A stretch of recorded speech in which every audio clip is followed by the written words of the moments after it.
अच्छी की जा रही है। हाँ देख लें, बैठ जाए। हाँ कह तो रहे हैं क्लियर है। चलो ठीक होगा, थैंक यू। हाँ जी, अच्छा इसको ना हम स्टार्ट करते हैं। ये जस्ट हमने कोई 20-25 मिनट की थोड़ी सी डेमो क्लास रखी है। मकसद इसका यही है, कल मैंने बताया था कि हमारी जो है ना लेक्चर क्वालिटी, मतलब उसमें पिक्चर वाइट बोर्ड का नज़र आना और साउंड क्वालिटी, ये सारी चीज़ें जो हैं अगर प्रॉपर हैं तो फिर हम नेक्स्ट आगे ट्रायल क्लास में जाएंगे।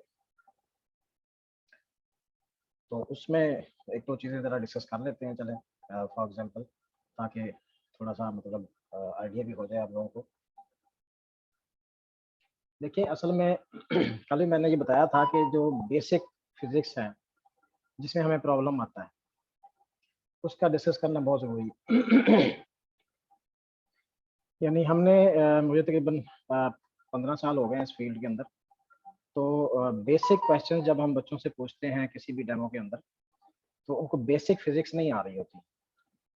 देखिए उसमें ये नहीं होता कि उनका कसूर है, हमारा कुछ सिस्टम इस तरह का है कि हमें इस तरह पढ़ाया नहीं जाता। अब कायदे आज़म में जब मैं पढ़ा हूँ तो मुझे वहाँ जाके पता चला, अब तो वहाँ भी कुछ सिस्टम इसी तरह का है। वहाँ पे हमें 2 न्यूमेरिकल आते थे और हमें 1.5 घंटा टाइम दिया जाता था कि आप इसको सॉल्व करें, और वो दोनों न्यूमेरिकल जो है वो बिल्कुल अनसीन होते थे, कभी कहीं से भी हमें वो नहीं मिले। पूरी लाइब्रेरी हमने छानी लेकिन हमें वो नहीं मिलते थे। तो मकसद उसका यही होता था कि हमें एप्लीकेशन आए चीज़ों की। अब ये देखें कि बेसिक चीज़ है, पिछले दिनों मैंने एक एमसीक्यूज दिया कि डिक्रीज इन एक्सेलरेशन मीन। अब डिक्रीज इन एक्सेलरेशन मीन के अंदर आगे ऑप्शन थे increase in the velocity, retardation, ऐसे 4-5 ऑप्शन थे। आप यकीन जानिए कि तकरीबन 99% लोग ऐसे थे जिन्होंने डिक्रीज इन एक्सेलरेशन को रिटार्डेशन कहा। अच्छा, इसी तरह हमें basic meaning of the acceleration कि एक्सेलरेशन क्या है, अगर बच्चे को बेसिकली पता चल जाए कि what is mean by acceleration, ठीक है, तो उसके लिए बड़े से बड़ा सवाल भी, बहुत बड़ी लंबी स्टेटमेंट वाला भी, उसको हल करना बहुत आसान हो जाए।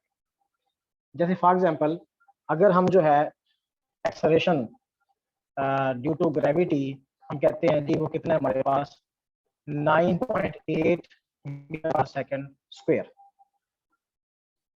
अब ये जो 9.8 मीटर पर सेकंड स्क्वायर है मैं जब बच्चों को पढ़ाता हूँ तो मैं ये कहता हूँ कि इसका क्या है, 8 मीटर पर सेकंड इस तरह लिखने का क्या फायदा होगा? इस तरह लिखने का फायदा बेटा ये होगा कि बेसिकली एक्सेलरेशन क्या है, एक्सेलरेशन है del V over del T.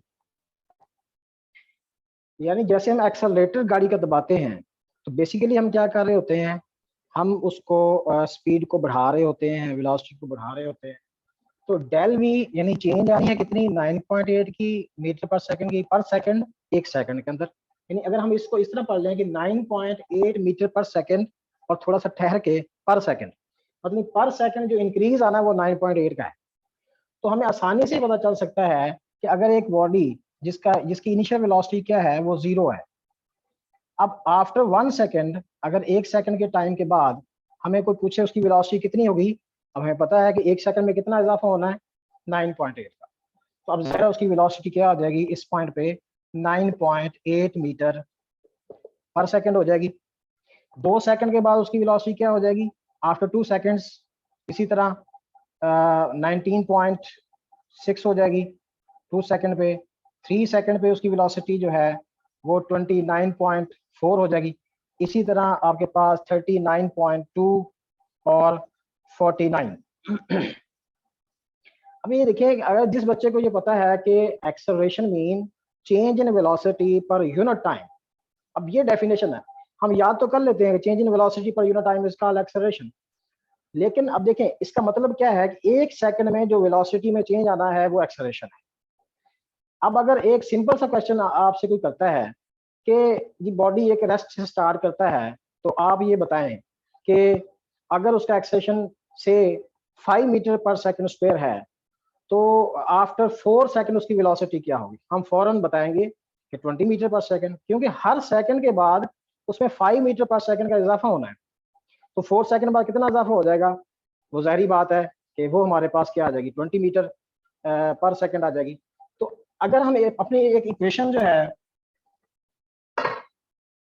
We F is equal to, देखें बेसिक इक्वेशन है, V F is equal to V I plus, अब इस ए टी के ऊपर अगर हम गौर करें तो ये ए टी यही चीज है कि ये एक्सेलरेशन है और ये टाइम है। अगर इनिशियल वेलोसिटी 0 है तो हमारे पास ये ए टी ही मैंने किया है और कुछ भी नहीं है, कि ये 9.8 है, ये टाइम है, यानी 1 सेकंड के बाद 9.8 का इजाफा हो जाएगा, 2 सेकंड के बाद 19.6 हो जाएगी उसकी, 3 सेकंड के बाद 3 को जब हम 9.8 से मल्टीप्लाई करेंगे तो वो हमारे पास क्या आ जाएगी, 29.4 आ जाएगी। 4 को मल्टीप्लाई करेंगे तो फिर हमारे पास 39.2 आ जाएगी, और जब हम 5 को मल्टीप्लाई करेंगे तो ये 49 आ जाएगी। ये देखिए ये एक सिंपल सी चीज थी एक्सेलरेशन। तो मैं ये चाहता हूं कि हम फिजिक्स को इस तरह पढ़ें कि चीजों को बेसिकली अंडरस्टैंड करें कि वो इक्वेशन हमें क्या कह रही है, यानी ये टर्म क्या कहती है और ये टर्म क्या कहती है। से आपके पास एक ग्राफ है, किसके दरमियान है, एक्सेलरेशन और टाइम के दरमियान एक ग्राफ है। तो अब एक्सेलरेशन और टाइम के दरमियान जो हमारा प्लॉट होगा, से वो ये प्लॉट है, तो इसका एरिया हमें क्या देगा, देखें इसका एरिया हमें जस्ट क्या देगा, हमें पता है कि एरिया क्या होता है, लेंथ इंटू विड्थ होता है, या यहाँ हाफ बेस इंटू हाइट होगा। तो इसमें टाइम और एक्सेलरेशन दो चीजें मल्टीप्लाई हो रही हैं। तो area of the acceleration time graph यहाँ पे हमें क्या दे रहा है, वो बेसिकली हमें चेंज इन वेलोसिटी दे रहा है। हमें क्या दे रहा है, चेंज इन वेलोसिटी दे रहा है। अच्छा डस्टर कहाँ पे,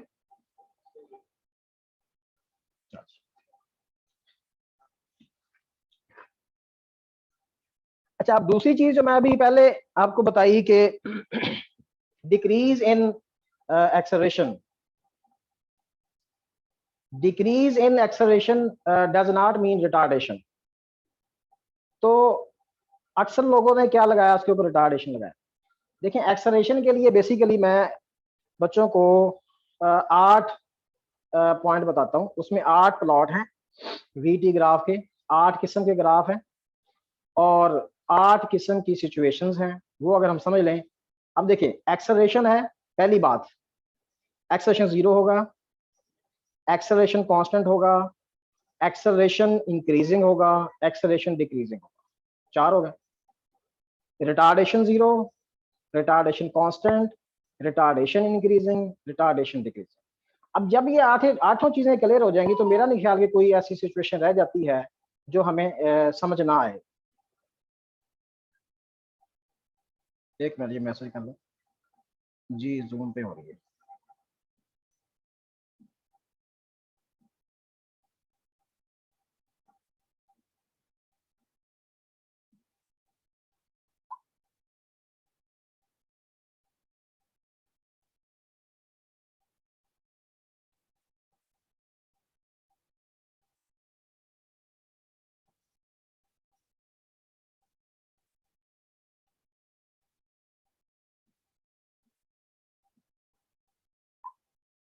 अच्छा तो यानी यहाँ पे अगर हम लिखते हैं डिक्रीज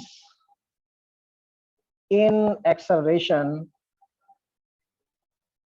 डज नॉट मीन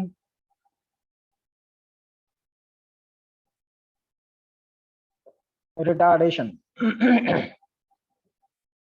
अब देखिए सिचुएशन देखें, यहाँ मैं टाइम से लेता हूँ, ये टाइम है हमारे पास से 0 सेकंड है, 0 है, फिर 1 है, फिर 2 है, ये 3 4 5 6 7 8 सो ऑन।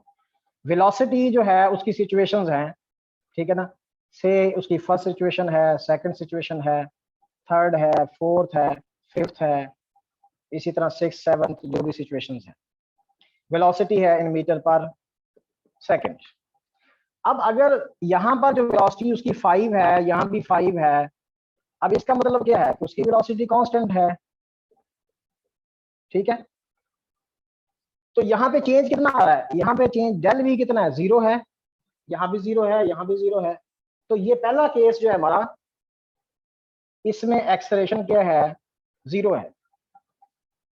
अगर वेलोसिटी से 5 है और 5 के बाद हो जाती है 10, 10 के बाद हो जाती है 15, 15 के बाद हो जाती है 20, 20 के बाद हो जाती है 25, फिर हो जाती है 30, फिर हो जाती है 35, फिर हो जाती है 40।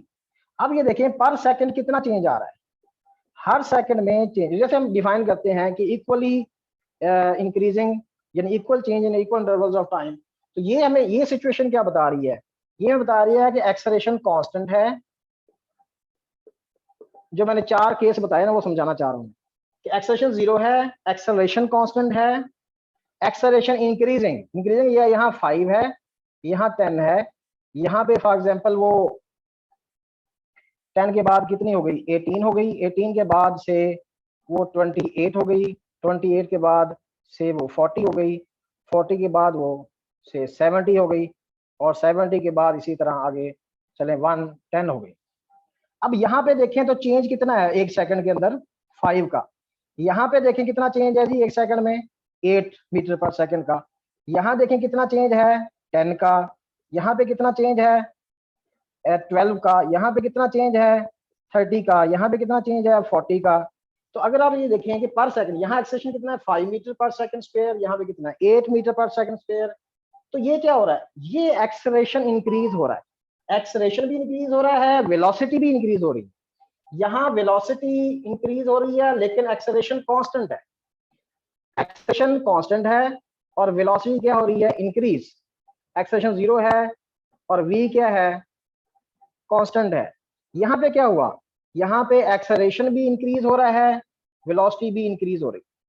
अच्छा अब ये यहाँ पे ये जो सिचुएशन मैंने ऊपर लिखी है ये अब समझ आ जाएगी कि decrease in acceleration does not mean retardation. Decrease in acceleration किस तरह होता है, से हमारे पास यहाँ जो वेलोसिटी है वो 5 से हम स्टार लेते हैं, 5 के बाद हमारे पास यहाँ वेलोसिटी जो है वो कितनी है, 20 है। 20 के बाद वो वेलोसिटी जो है वो हमारे पास यहाँ पे 33 है। अब 33 यहाँ पे देखें तो ये हमारे पास 15 का इंक्रीज आया, 15 के बाद 13 का इंक्रीज आया, से हम कहते हैं जी 13 के बाद वो 12 का इंक्रीज आ गया या 10 का इंक्रीज आ गया। तो 10 का इंक्रीज आएगा तो यहाँ क्या आएगा, 43 आ जाएगा, यहाँ से आपके पास जो है 48 हो गया। अब यहाँ जो चेंज है वो आप देख रहे हैं 5 का है पर सेकंड, यहाँ पे जो चेंज है सॉरी 15 का है, और यहाँ पर जो चेंज आ रहा है यानी इंक्रीज जो आ रही है वो 13 की है, यहाँ जो इंक्रीज है वो 10 की है, यहाँ जो इंक्रीज है वो 43 48 कितनी की है, 5 की है। तो 15 मीटर पर सेकंड स्क्वायर, 13 मीटर पर सेकंड स्क्वायर, 10 मीटर पर सेकंड स्क्वायर, 5। वेलोसिटी को देखें 5 20 33, वेलोसिटी इंक्रीज हो रही है, एक्सेलरेशन क्या हो रहा है, डिक्रीज हो रहा है। So that is the fourth one case that acceleration is decreasing, velocity is increasing. तो यहां से पता चला कि decrease in acceleration does not mean retardation. Acceleration जैसा भी हो वो acceleration ही है। अगर acceleration का वजूद है, acceleration 0 नहीं है, तो इसका मतलब क्या है, velocity ने increase होना ही है, चाहे वो equally unequal intervals of time हो रही है या कभी उसका इजाफा कम हो रहा है, कभी उसका इजाफा, लेकिन इजाफा हो रहा है, इसको एक्सेलरेशन कहते हैं। अब ये अगर एक्सेलरेशन का डिक्रीज होना भी वेलोसिटी का इंक्रीज होना ही है, ठीक है ना। तो ये 4 केस हमारे पास आ गए एक्सेलरेशन के। इसी तरह 4 केस आप रिटार्डेशन के भी, यानी अगर एक केस मैं यहीं पे लिख दूं कि रिटार्डेशन से रिटार्डेशन 0 है, वेलोसिटी कांस्टेंट है, उसमें तो वही आ जाएगा 5 और 5 ऐसे आ जाएगी।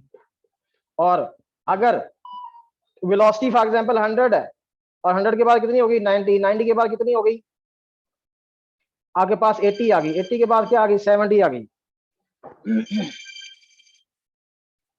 तो 70 के बाद आपके पास ये जो है वो 60 आ गई आंसर। अब देखिए हर सेकंड में कितनी डिक्रीज आ रही है, 10 की डिक्रीज आ रही है, -10। अगर आप इसमें से इसको माइनस करें तो यहाँ -10 है, यहाँ भी -10 है।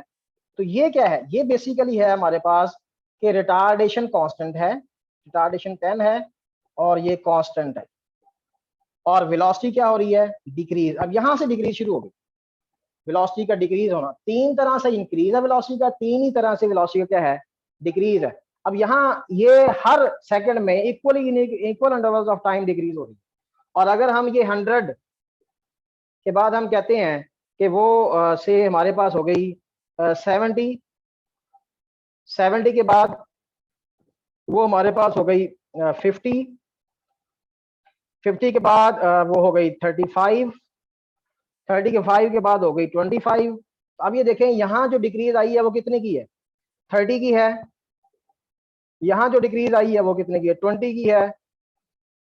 और यहाँ पर डिक्रीज जो है 15 की है, यहाँ पे इंक्रीज जो है वो डिक्रीज 10 की है। तो रिटार्डेशन डिक्रीज हो रहा है, यानी रिटार्डेशन भी डिक्रीज हो रहा है और वेलोसिटी भी डिक्रीज हो रही है। इसी तरह लास्ट वन में हमारे पास जो है क्या होगा कि इसमें हम रिटार्डेशन को इंक्रीज करना है, तो से यहाँ पे 90 है, यहाँ पे आप 70 कर दें, 70 के बाद यहाँ पे 40 कर दें, 40 के बाद यहाँ पे आप 5 कर दें। तो अब ये देखें कि पहले सेकंड में कितने का हमारे पास डिक्रीज आया, 10 का, और फिर कितने का आया, 20 का, और फिर हमारे पास क्या आया, 30 का, और फिर कितने का आया, 35 का।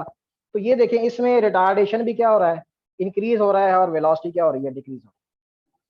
अच्छा, तो ये हमारे पास टोटली 8 केसेस बनते हैं जिसमें हमारे पास 8 ही किस्म के ग्राफ बनते हैं।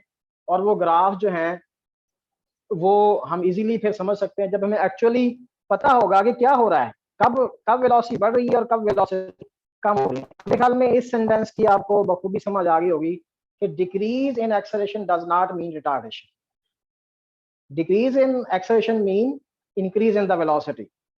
रिटार्डेशन उसी वक्त होगा जब वेलोसिटी डिक्रीज हो रही हो, ठीक है। तो इसी तरह मतलब बहुत सारे इस तरह के सवाल तो होते हैं जो हम बच्चों से करते हैं, तो बच्चे उसमें थोड़ा पजल हो जाते हैं। वजह यही होती है कि हमने किसी भी चीज को याद करने की हद तक तो उसकी डेफिनेशन को देखा होता है, एक्चुअली हमने नहीं देखा होता कि वो क्या है। जैसे एक बच्चे से ये सवाल किया गया ड्यूरिंग डेमो कि हमें पता है कि Q इज इक्वल टू क्या होता है, CV। अब C इज इक्वल टू है Q और V। अब बच्चे को फंसाने के लिए, बच्चे को थोड़ा सा पजल करने के लिए पहले से एक सिचुएशन क्रिएट कर दी जाती है, जैसे ये मैंने कर दी कि C is equal to Q over V।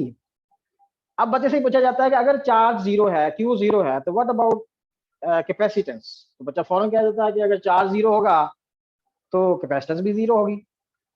नहीं, तो ये देखना होता है कि हमारे पास जो फार्मूला है, फार्मूले में बज़ाहिर एक चीज नजर आ रही होती है, लेकिन हमने देखना है कि वो जो वैल्यू है, जो क्वांटिटी है, फिजिकल क्वांटिटी है, आया तो इन पर डिपेंड कर रही है या नहीं कर रही।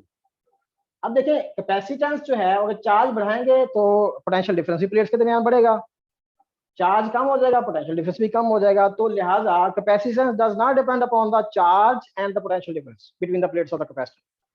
और ये पोटेंशियल डिफरेंस वो नहीं है जो बैटरी हमने लगाई है, बल्कि पोटेंशियल डिफरेंस वो है जो प्लेट्स के दरमियान क्रिएट हो रहा है। दो पॉजिटिव, एक पॉजिटिव प्लेट है, एक नेगेटिव प्लेट है, उन प्लेट्स के दरमियान जो पोटेंशियल क्रिएट हो रहा है इन दो प्लेट्स के दरमियान, जितना हम ज्यादा चार्ज करते जाएंगे उतना ज्यादा पोटेंशियल डिफरेंस इन दोनों के दरमियान क्रिएट होता जाएगा। That is called potential difference between the, ये V वो है। चार्ज बढ़ता रहेगा, V भी बढ़ता रहेगा। तो लिहाजा चार्ज और V की वैल्यू से हम कैपेसिटेंस का डिसीजन नहीं कर सकते। कैपेसिटेंस का हमने ज्यादा से एक फार्मूला पढ़ा है, A epsilon not over D, या अगर मीडियम को भी देखें तो ये हमारे पास आता है। अब ये है बेसिकली कैपेसिटेंस। मैं बच्चों को इस तरह समझाता हूँ, देखें हम, हमारे पास ये पानी की टंकी है, उसकी एक कैपेसिटी है, उसके अंदर इतना पानी हम स्टोर कर सकते हैं। अब अगर पानी हमने उसमें नहीं डाला हुआ तो क्या उससे उसकी कैपेसिटेंस चेंज हो जाएगी? नहीं। जैसे एक कैपेसिटर है, वो इतना चार्ज स्टोर कर सकता है, उसकी इतना चार्ज स्टोर करने की एबिलिटी है, हमने उसको चार्ज नहीं दिया हुआ, चार्ज नहीं किया हुआ, इसका मतलब ये नहीं है कि उसकी कैपेसिटेंस जीरो होगी। नहीं, कैपेसिटी उसकी है, चार्ज चाहे हमने उसको दिया है नहीं दिया। इसी तरह बिल्कुल पानी की टैंकी है, हमने उसमें पानी डाला है नहीं डाला। अगर फॉर एग्जांपल उसकी कैपेसिटी जो है वो 20 टन है या जितनी भी है, चलो 20 गैलन है, तो वो उसकी 20 गैलन ही रहेगी। आपने चाहे उसके अंदर 5 गैलन पानी, अब वो जो कैपेसिटी है वो डिपेंड करेगी उस टैंकी की, उस कंटेनर की डायमेंशंस के ऊपर, तो उसकी डायमेंशंस कैसी हैं। जैसे जस्ट आप देखें कैपेसिटर के अंदर भी क्या होता है, एरिया ऑफ द प्लेट्स, जो फेसिंग एरिया है, distance between the plates, medium हो गया, तो इन चीजों के ऊपर वो डिपेंड करती है। तो इस तरह के मतलब बहुत सारे ऐसे प्रॉब्लम्स हैं जो हमें आते हैं, मतलब जब बच्चों से हम फिजिक्स के बारे में पूछते हैं, उनसे डिस्कस करते हैं, क्योंकि ये चीजें जो हैं दौरान स्टडी हम इनको नहीं डिस्कस करते, जब बच्चे पढ़ाते हैं आके या इस तरह का कोई मतलब डेमो वगैरह देते हैं तो फिर ये चीज़ें फेस करनी पड़ती हैं। तो बहरहाल ये तो जस्ट क्लास इसलिए मैंने रखी थी कि थोड़ा सा साउंड क्वालिटी और लेक्चर क्वालिटी पता चल जाए, क्योंकि मैंने अभी एक ट्यूशन पे भी जाना है। तो ये इसके बाद आप लोगों ने ये कमेंट करना है कि इस क्लास में मतलब हमारा लेक्चर ठीक हुआ है, वाइट बोर्ड सही नज़र आ रहा है, आवाज़ सही आ रही है, ठीक है ना, और कनेक्शन सही है। अगर ये ठीक है तो यहाँ ये जो एकेडमी है ये कह रहे हैं कि 7:30 या पौने 8 क्लास का टाइम रख लें, क्योंकि 9 पीएम पे ये क्लोज कर देंगे। तो अगर ये टाइम हम रख लें रात का क्लास के लिए, 1 घंटे की क्लास हुआ करेगी। अब मज़ीद 2 दिन आप ट्रायल क्लास ले सकते हैं।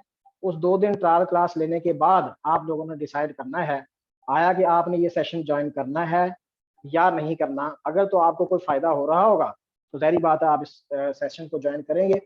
ये तकरीबन आप ये ज़हन में रखिएगा कि 50% हमारी जो है वो बेसिक फिज़िक्स होगी। उसमें टोटल मतलब आपका एफएससी और बीएससी, एचआरके वगैरह और एफएससी की दोनों बुक्स उसको हम कवर करने की कोशिश करेंगे।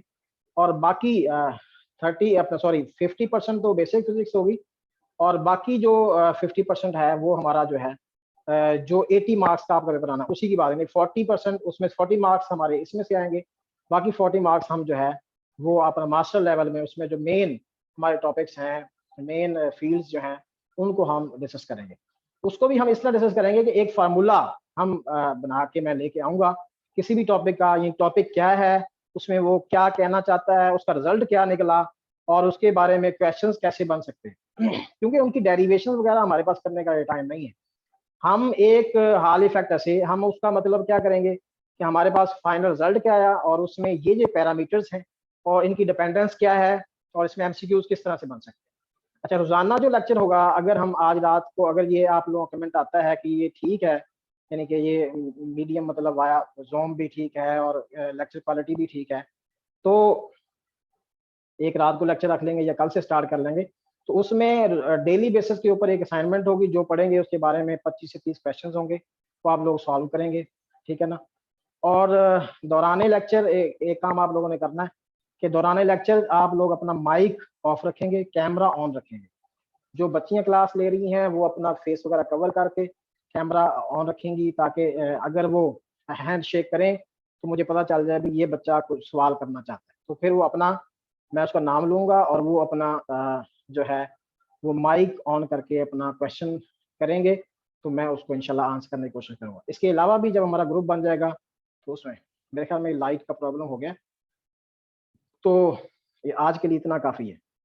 ठीक है ना? इसके बाद आप कमेंट में मुझे व्हाट्सएप पे बता दीजिएगा कि ये कैसा ये रहा है हमारा सेशन, और इसमें हम मज़ीद देख लेंगे कि हमने इसको आगे कैसे कंटिन्यू करना है। ठीक है, thank you so much. Okay, अल्लाह हाफ़िज़।